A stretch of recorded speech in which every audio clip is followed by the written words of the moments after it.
ISO 27001 Annex A 6.4 Disciplinary Process. So I'm going to start off with the definition this time and then give you the tips and show you how you're going to go about implementing it.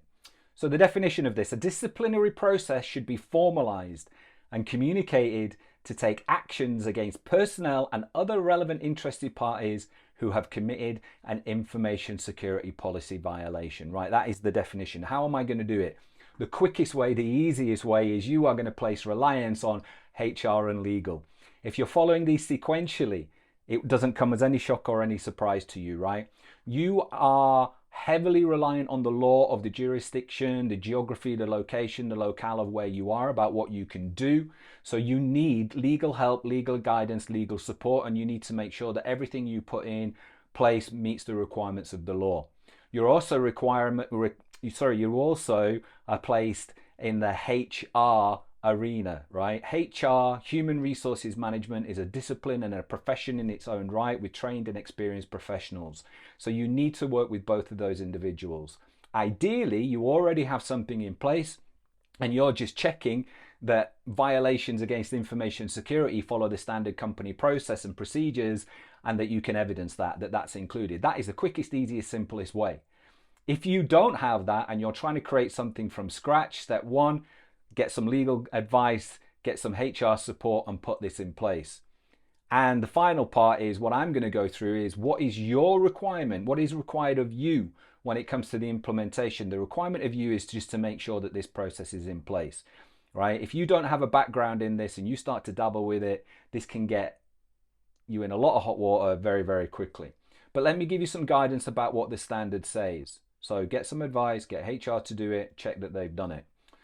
So what we need to consider in here is when to take disciplinary action, right? So you're going to confirm and verify that an information security policy or process violation has occurred before you take action, right? You're definitely going to get your ducks in a row, right? You're going to make sure that you have all of the information at your fingertips before you do anything, right? The consequences of getting this wrong are horrendous, right? The comeback that people can put on you, the financial, the legal ramifications on you. You want to be absolutely nailed on before you do this. And ideally, you don't want to be doing it, right? You personally, as in an information security manager, an IT person, the person implementing 27001, you want a HR professional backed by legal doing this. So you've got to figure out when to take disciplinary action. What should that action consider? Under the guidance of HR, right, you're going to consider a reasoned and proportionate response that takes into account legal regulatory requirements and obligations. You're going to consider things like the nature of the event, the intent, was it intentional or unintentional, the frequency, was it a first time, is it a repeat offence, was the person aware of what was required before they did what they did, and can you prove that, and was the person trained, and can you prove that? As a culture, you're going to look at things like rewarding positive behavior, right? Again, working with HR. We don't just want to be punishing people. We don't just want to be having this step in there. This is the last resort, right? This is an area of last resort. If in the last one we looked at culture, about awareness around training, if we are including rewarding positive behavior as part of that and championing positive behavior as part of that, then this is going to go some way towards never having actually to get to this step. What are the different types of disciplinary actions that can be taken? The types of actions that can be taken vary depending on the severity, right? So you've got structured processes legally that you have to go through. Things like verbal warnings, written warnings, suspensions, terminations, right? So again, you have to work with your HR team on that. You can't just make this up willy-nilly, right? You've got to follow what the law says and what is fully expected. What are the typical steps involved in a disciplinary process? Typically, you have 5 steps. You're going to investigate the incident, review the employee's file, meet with the employee to discuss the incident. You're going to issue them with some kind of warning and the process of disciplinary that you're going to go through, and you're going to follow up to ensure the employee has corrected their behavior. That is super high level, right? Don't be all HR on me and legal on me going, you can't do that. They're going to get your help, right? Back in your box, they're going to come and get your help. But this is super high level so people can understand the process that they're going to go through. What are the rights of the employee? right? Employees will have rights specific to where you are. Typically, they include the right to be informed of the allegation against them, to be present at any disciplinary meeting, to respond to an allegation, to be represented by somebody, an advocate, a union representative, and to appeal the decision. Of course, they have more rights than that. Of course, they do. Of course, they may not have all of those rights depending on where you are, but super high level, these are the rights that people can expect. What are the responsibilities of the employer? To investigate thoroughly, to review the employee's file, meet with them, discuss the incident.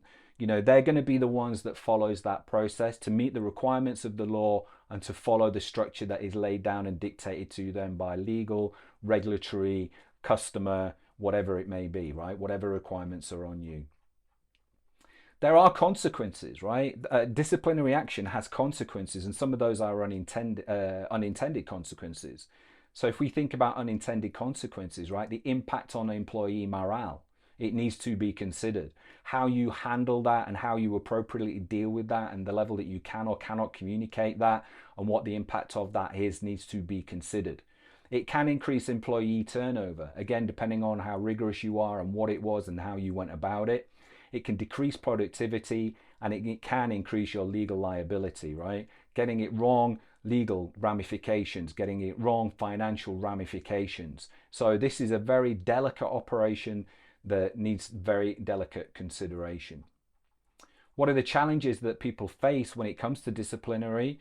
Dealing with employees' emotions, dealing with humans, dealing with emotion, avoiding bias and maintaining, independence, ensuring consistency and fairness in anything that you do, and documenting the things that need to be done. So that was a guide to the kind of things that you would expect within there. But from me as an implementer, I would say to you, place the reliance now on your HR and legal teams to implement this, and you just check that whatever that disciplinary process is has been communicated as part of your policies, procedures, training, awareness, and everything that it is that you do. It isn't your place as a project delivery person for 27001 or an information security manager to dictate how the organization does disciplinary action. Your only requirement is to make sure that that is included and that the organization has a process to respond and that information security is part of that. That is your only requirement, right?